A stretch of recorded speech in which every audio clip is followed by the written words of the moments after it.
So last night I picked up this Mitsubishi Outlander 2012 from the auction, but it does come with a bit of an issue with the engine. So I'll just start it up now so that you can hear it, and let me know what you think. I'll put the clutch all the way in, so we're not going to do the gearbox. It's in neutral. Okay, here we go. Oh, well, that's the problem. The battery is flat. Oh dear. Okay, so first things first, I'm gonna have to whip off the battery and see if we can fix that issue. So this problem with the battery was never actually really the problem in the first place. It's actually the dodgy engine noises, which as soon as I've got this battery charged, I'll show you what we're talking about.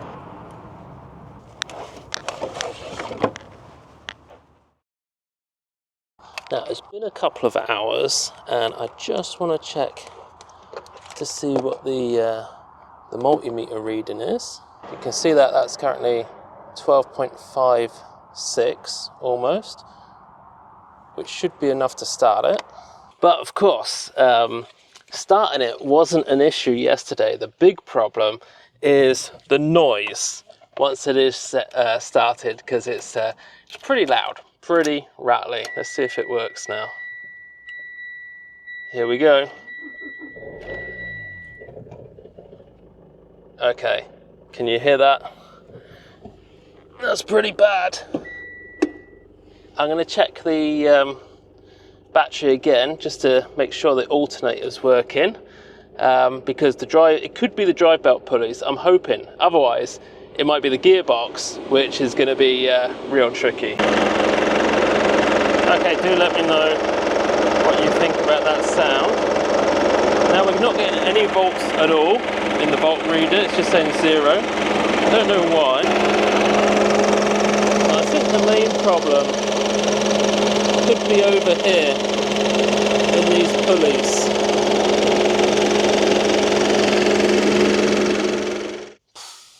I don't know, guys, what have I bought myself at that auction the other night, you know? Let's just hope it is the alternator, which is why the battery was flat. That would make sense. And it isn't too noisy. I was pretty worried it might be like the DMF or the gearbox or something like that. But I think the first sensible thing to do is going to be to take off that sort of auxiliary belt and see if we've still got a noise. That's how it sounds in there.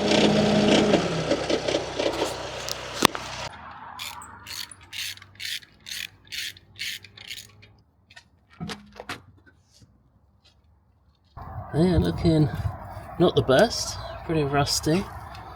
Could possibly do with getting new brake disc and pads.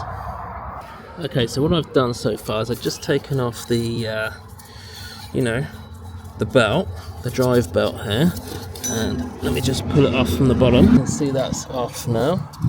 If we pull it off completely, I'm gonna check some of these. Feels like there's a bit of a definite knock in there. I don't know if that's what's causing it. Okay, so with that off, let's fire it up and see how it sounds. Oh, that's still not good. Don't know if you can hear that, but it's still there.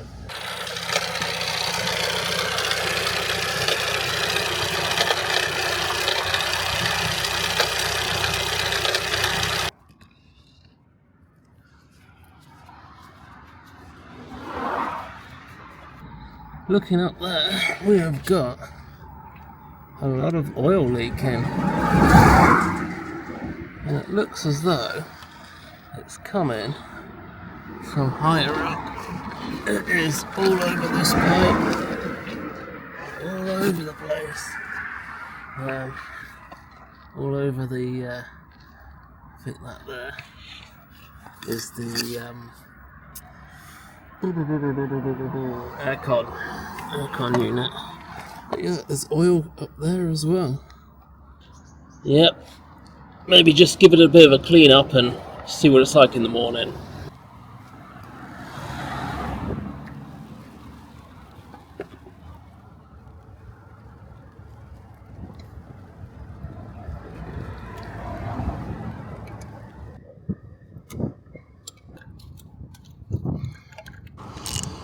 Oh boy, now I definitely wouldn't recommend this job as a nice thing to do. We've got to take the timing chain off and replace the timing chain and see what's making all of that noise inside. And the problem with that is I've got to take all of this off the top, because to get the chain off you've got to take off one of the camshafts, and it is a big long job which really should be done indoors, out of the cold and wet, somewhere nice and warm and dry, so that all your engine pieces aren't going to get contaminated and full of dirt. And this is a very dirty engine, and of course then you've got all your tools, you're nice and dry, you don't have to wait for the dry weather like me. It's definitely not recommended to do this on the side of the road, but you know, this is how it is. You gotta do what you gotta do. Fortunately, as they say, there is more than one way to skin a cat, and this is going to be much quicker. These are very long bolts, and this is making light work of it much better. Don't know if you can see, but hang on, let's see if I can get this out. There we go. Yeah, these bolts are really dirty. A lot of dirt on there needs to come off before we get these back in. This is going to be a big job.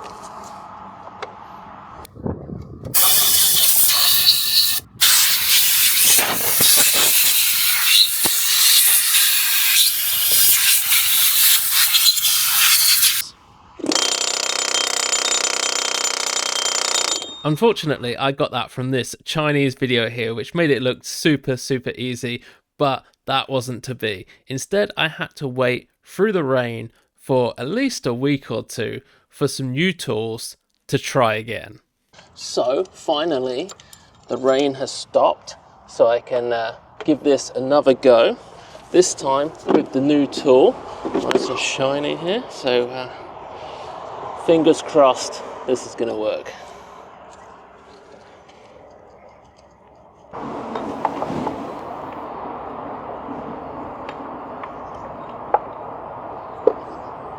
Bit of a problem. There's no way that's going to fit in there. That's definitely either the wrong one or it just doesn't fit. But luckily, I also got this little thing which somehow fits in here. I'll figure it out.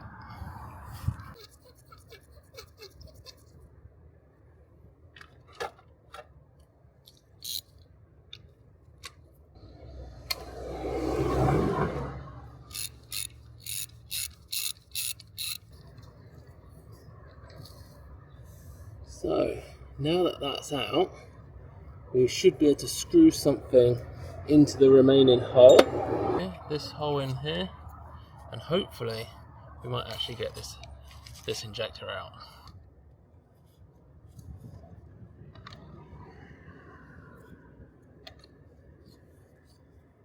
Alright, moment of truth.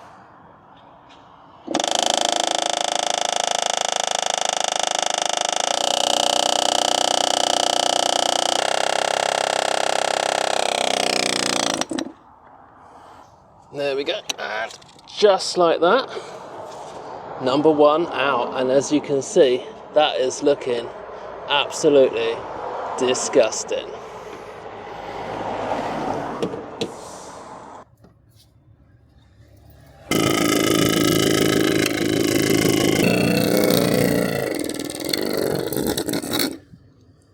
All of them were out on this nice glorious sunny day. Don't know how long it's going to last though, so I don't know how much of this I'm actually going to get done today.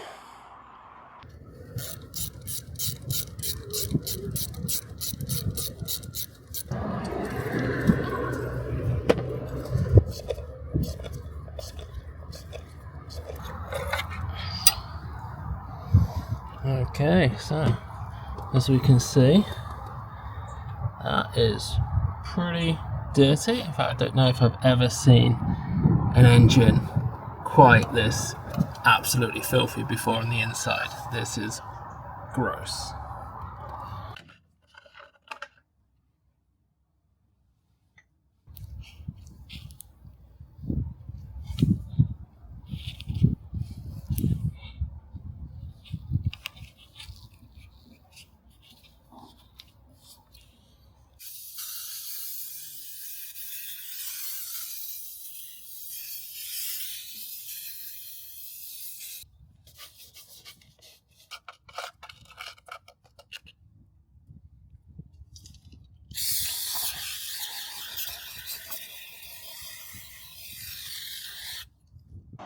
Okay, rocker cover looking nice and clean.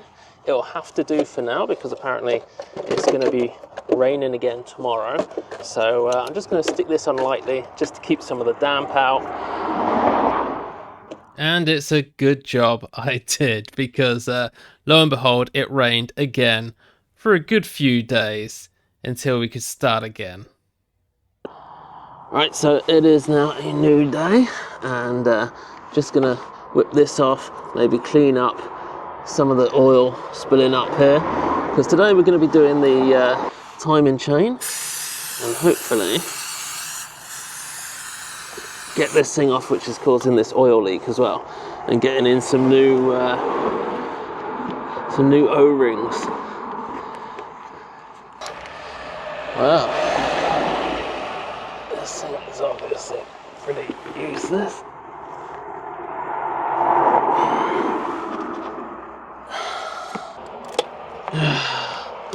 Yep, that was completely useless junk. Let's just leave that on for now, okay, and we'll get on with the timing chain instead.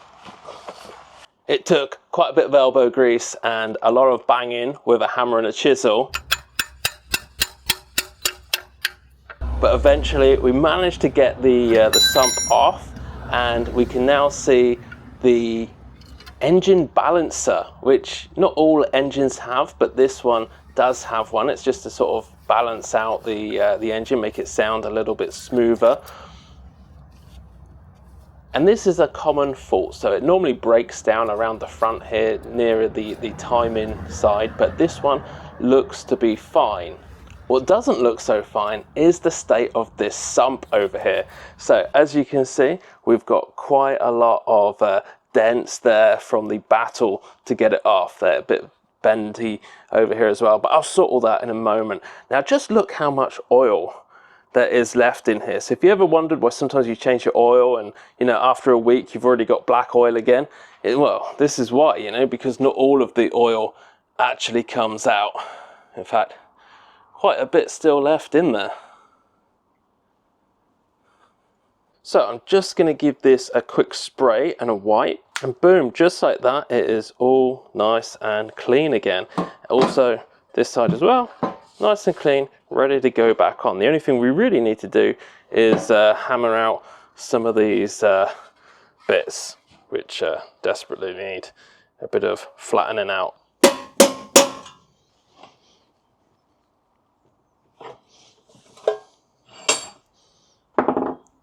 Ah, there it is.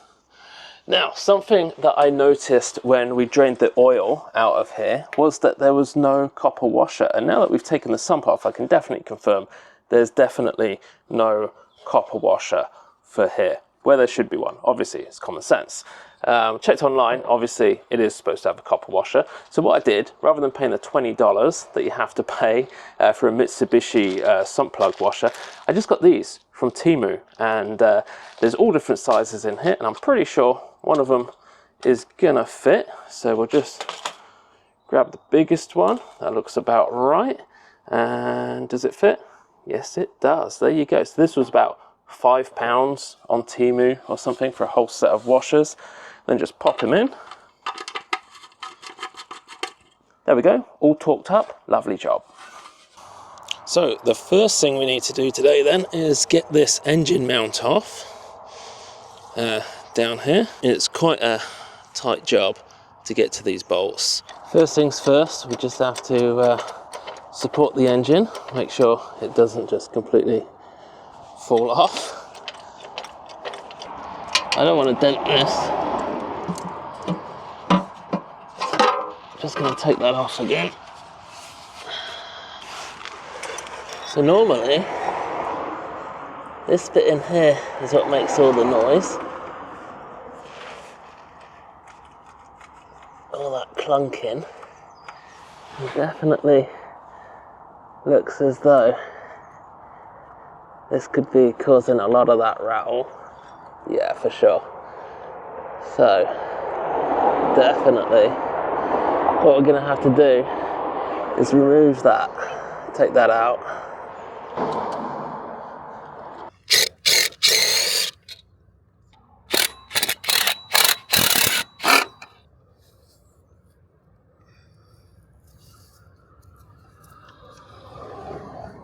Well, the engine hasn't fallen out, but that was much harder than it looks. It sure was. So I ended up actually having to remove some of these extra pieces around the edges just to give me some more room in there. I mean, just look how tight that is with all these pipes in the way. But once you do get that out, you can eventually get the mount out, which I did. But what did actually come out really easy was the crank pulley, which notoriously is quite hard, but all thanks to a bit of WD-40 penetrator, and it had been sat in that for about a good week thanks to all the rain, and it just slipped straight off. I mean, the bolt came off nice and easy, the thing just fell straight off, no need for a pulley. Now, I had to go pick the kids up from work, so I actually put this all back together, and I'll have to tackle that again tomorrow. But for right now, I just want to get this off down here. This is some sort of oil cooler thing right down in here, and we need to get that off so we can get these new oil seals in. Just basically O-rings, like high temperature O-rings. We'll see if we can get those fitted.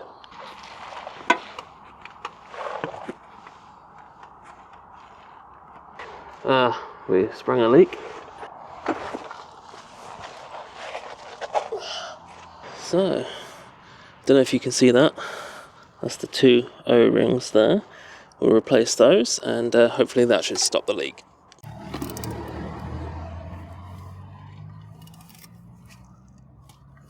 So I've probably not managed to do as much as I was hoping to get done today. We didn't do the timing belt, I really wanted to do that, but we finally managed at last, for the first time since starting this project, actually got something changed, got something fixed. So hopefully now there's going to be no more oil leak down the front of the engine, and tomorrow, if it's not raining, I'm hoping I finally managed to finish this. Now, I would have imagined doing a timing chain is like a one-day job, and you know, in a perfect workshop, it certainly probably is. But oh my goodness, on the side of the road, it is far more difficult than you think. Particularly because today, I couldn't leave everything open and exposed and go get the kids and leave tools everywhere on the side of the street. So I had to package it all up again and box it up ready for tomorrow, and then do all that work all over again. Sometimes I think it's probably better to do this sort of stuff in a garage and pay for it. But I'm not giving up. We shall start again tomorrow.